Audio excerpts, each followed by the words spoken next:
PR ও সংস্কার এই দুই বিষয়ে ঐক্যমত্য হলে নির্বাচন হবে বলে জানিয়েছেন এনসিপির আহ্বায়ক নাহিদ ইসলাম। সেই পরিবেশ তৈরি হলে নির্বাচন হবে বলে আবার হুঁশিয়ারি দেন তিনি। জাতীয় নাগরিক পার্টির জুলাই পদযাত্রা কর্মসূচির ১৯তম দিনে কক্সবাজার পাবলিক লাইব্রেরির মোড়ের পথসভায় একথা বলেন নাহিদ ইসলাম। কক্সবাজারের জনগণ, পুরো বাংলাদেশের জনগণ সংস্কারের জন্য অপেক্ষা করছে। আমরা বলেছি জুলাই মাসের মধ্যে জুলাই ঘোষণাপত্র এবং জুলাই সনদ হতে হবে।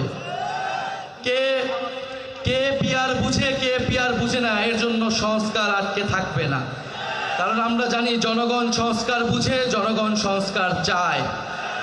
ফলে অবশ্যই উচ্চকক্ষে পিআর হতে হবে। নির্বাচন কমিশন, দুদক সহ গুরুত্বপূর্ণ রাষ্ট্রীয় প্রতিষ্ঠানে নিরপেক্ষভাবে নিয়োগের জন্য কমিটি, সাংবিধানিক কমিটি তৈরি করতে হবে। দর্শক, কক্সবাজারে এনসিপির কর্মসূচিতে আমাদের সহকর্মী রহিম রুমনও সেখানে যুক্ত আছেন। আমরা সর্বশেষ এনসিপির এই পদযাত্রার খবর জানবো তার কাছ থেকে। রহিম রুমন, আপনি যেহেতু এনসিপির পদযাত্রার পুরো কর্মসূচিটি এরই মধ্যে আছেন, তাদের সাথেই কক্সবাজারে এই কর্মসূচিটি পালন করছেন এনসিপি নেতারা, সেখানে তারা কি ধরনের বক্তব্য দিচ্ছেন এবং এরপর কক্সবাজার থেকে তারা কোথায় যাবেন? তানিয়া, জুলাই পদযাত্রার এই যে কর্মসূচি সেটি কিন্তু শুরু হয়েছিল এই মাসের একেবারেই শুরুতে। উত্তরবঙ্গ, তারপরে দক্ষিণবঙ্গ শেষ করে জুলাই পদযাত্রার যে কর্মসূচি সেটি চট্টগ্রাম বিভাগে এসে পৌঁছেছে। আজকে কক্সবাজারে পদযাত্রা এবং পথসভার মধ্য দিয়ে চট্টগ্রাম বিভাগে তাদের যে কর্মসূচি সেটি শুরু হয়েছে। আমরা যেমনটি শুনছিলাম, নাহিদ ইসলাম এনসিপির যিনি আহ্বায়ক, তিনি বলছিলেন যে বিচার এবং সংস্কার এবং পিআরের বিষয়ে তারা কিন্তু খুবই গুরুত্ব দিচ্ছে। স্বভাবত মানে একেবারেই যত দিন জুলাই মাসের শেষ, তাদের যে কর্মসূচি যত শেষের দিকে যাচ্ছে, তত বেশি আমরা দেখছি যে রাজনৈতিক বক্তব্যগুলোই তাদের মুখ থেকে বেশি আসছে।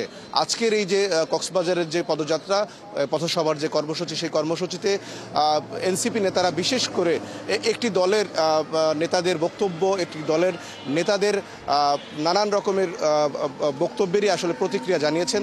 তারা বলছেন যে তারা যেহেতু খুবই একদম নতুন রাজনৈতিক দল, তাদেরকে হেয় প্রতিপন্ন করে নানানভাবে বক্তব্য দেওয়া হচ্ছে এবং সংস্কার কাজে অসহযোগিতা করা হচ্ছে বলে কিন্তু তারা অভিযোগ করেছেন, মন্তব্য করেছেন।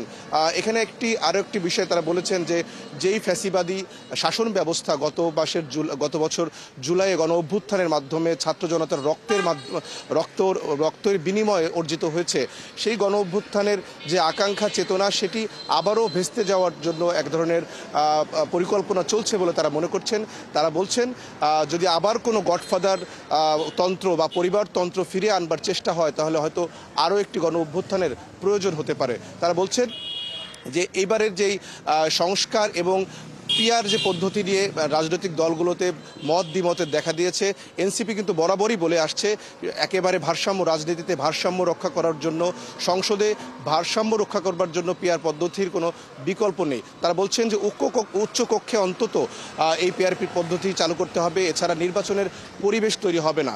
তারা বলছেন যে যেই আগে যে শেখ হাসিনার আমলে যে গডফাদার তন্ত্র ছিল, এক ধরনের গডফাদার তন্ত্র করে ভোটের ভেতরে মাস্তানি করে যেই জয়ী হওয়ার যে প্রবণতা বা চেষ্টা ছিল তারা যেটা করেছেন, সেই একই ধরনের পরিস্থিতির দিকে কিন্তু একটি দল নিয়ে যাবার চেষ্টা করছে বলে তারা অভিযোগ করেছেন। সেই জায়গা থেকে তারা হুঁশিয়ার করেছেন যদি এইরকম কোনো চেষ্টা হয়, সরকার বা সেই রাজনৈতিক দলকে তারা আর কোনো ছাড় দেবে না।